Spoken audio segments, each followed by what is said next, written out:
Ampitomboina ho aminareo mandrakariva ny ry havana ny fahasoavan'i Jesoa Kristy Tompontsika. Amen. Andeha araka hivavaka isika.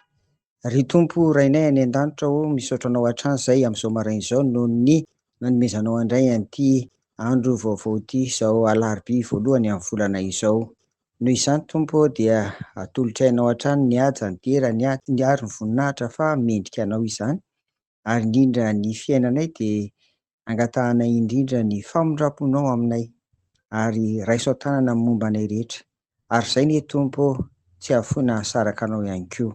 Amin'ny anaran'i Jesoa, amen.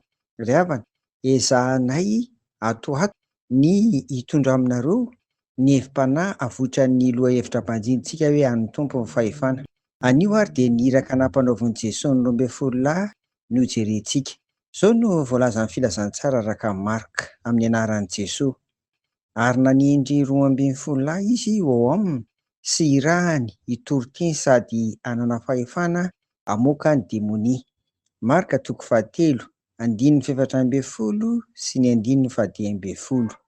Misy telo ry havana no tsara ho lazaina eto, mikasika an'ireo apôstôly, ny dikany koa hoe iraka ireo. Voalohany, hiaraka aminy hanambara ny vaovao mahafaly.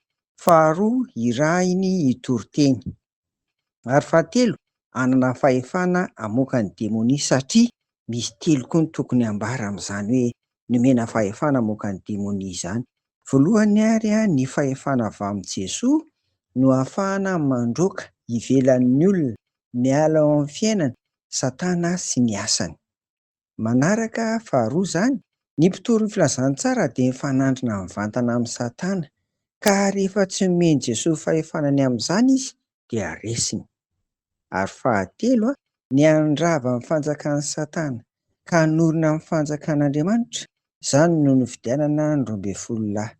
Mazava tsara ny voalazo ao Marka 9:7 hoe ary niantso ny 12 akeo aminy izy ka naniraka azy tsiroaroa sy nanome azy fahefana hamoaka fanahy maloto. Ny fahefana nomeny Jesoa ry havana no tena zava-dehibe avitan'ny mpitory ny filazantsara, ny andraikitra sy ny iraka nampanaovin'ny Tompo azy.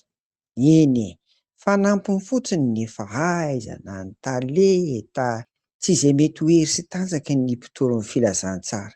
Fa raha tsy nomeny Jesoa fahefana izy, tsy tafita ny hafatra. Raha tsy nomeny Jesoa fahefana izy, mety ho resy ny Satana ihany koa. Rehefa tsy nomeny Jesoa fahefana izy, dia mety ho zava-poana fotsiny izay hikelezan'ny aina ry havana. Noho izany dia avotra eto izany fa ny fahefana nomeny Jesoa no ahafahan'ny iraka na ny mpitory ny filazantsara eto an-tenen'ny Tompo manao ny asa fanomponana ny rahan'ny Tompo azy, ka ho azy irery ry havako ny voninahitra amin'izany rehetra izany. Amen. Vavaka ary sika. Misaotra anao ary izay Tompo fa mifidy anay ianao, mifidy ny tsirairay avy ary mifidy ny fiangonana koa, mba hiaraka aminao hanambara ny vaovao mahafaly solotenanao eto amin'izao tontolo izao. Misaotra anao koa fa ny rahanao izay hitory ny teninao, ary misaotra fa nomenao fahefana hamoaka ary handrava, handresy ny asan'ny Satana, ny fanahy maloto rehetra izany. Noho izany Tompo dia ampio ary izahay mba tsy hisaraka aminao, hifikitra aminao ary hanaraka anao amin'ny fanetretena mba ho vita izany ho voninahitrao. Dia apetraka aminao hatrany Tompo ny fiainanay, ny momba anay rehetra. Eny, ny ankonana, ny vady aman-janaka, ny fianarana, ny asa aman-draharaha, ireny rehetra ireny Tompo dia samy jereo, ka tondrao fitahiana sy fahasoavana mba ho voninahitra koa ny fiainanay. Ary izay ny hifadiny ratsy mandrakariva Tompo, ananay fahamasinana mba ho reharehanao Jesoa Kristy. Dia amin'ny anaranao irery no anaovanay izany vavaka izany. Amen. Ho aminareo ary ny fiadanan'i Jesoa ry havako. Amen.